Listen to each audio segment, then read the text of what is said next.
So ಈಗ ಸಾರಿಗೆ ನೌಕರರಿಗೆ ಗುಡ್ ನ್ಯೂಸ್ ಅನ್ನ ರಾಜ್ಯ ಸರ್ಕಾರ ಕೊಟ್ಟಿದೆ. ಜುಲೈ 1ರಿಂದ ವೇತನದಲ್ಲಿ ಜಾರಿ ಬರುವಂತೆ ಸರ್ಕಾರ ಆದೇಶವನ್ನ ಮಾಡಿದೆ. 2025 ಮಾರ್ಚ್ 31ರ ಮೂಲ ವೇತನದ ಶೇಕಡ 12.5% ಹೆಚ್ಚಳ ಮಾಡಿದ್ದಾರೆ. ಸಾರಿಗೆ ನೌಕರರಿಗೆ ಗುಡ್ ನ್ಯೂಸ್ ಅನ್ನ ರಾಜ್ಯ ಸರ್ಕಾರ ಕೊಟ್ಟಿದೆ. ಜುಲೈ 1ರಿಂದ ವೇತನದಲ್ಲಿ ಜಾರಿ ಬರುವಂತೆ ಸರ್ಕಾರ ಆದೇಶವನ್ನ ಮಾಡಿರೋದು. ಶೇಕಡ 12.5% ಹೆಚ್ಚಳವನ್ನ ಮಾಡಿದ್ದಾರೆ.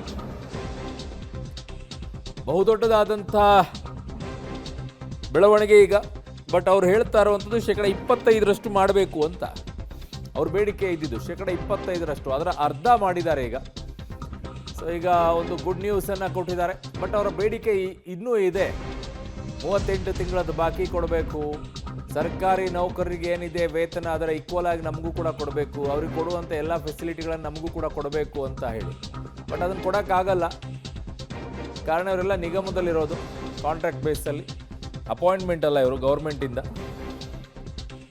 ಸೊ 25 ಮಾರ್ಚ್ 31ರಿಂದ ಶುರುವಾಗುತ್ತೆ. ಸಾರಿಗೆ ನೌಕರರಿಗೆ ಗುಡ್ ನ್ಯೂಸ್ ಅನ್ನು ಈಗ ರಾಜ್ಯ ಸರ್ಕಾರ ಕೊಟ್ಟಿದೆ. ಜುಲೈ 1ರಿಂದ ವೇತನದಲ್ಲಿ ಜಾರಿ ಬರುವಂತೆ ಸರ್ಕಾರ ಆದೇಶವನ್ನು ಮಾಡಿದೆ. ಮೂಲ ವೇತನದ ಮೇಲೆ ಶೇಕಡ 12.5% ಹೆಚ್ಚಳವಾಗಿದೆ.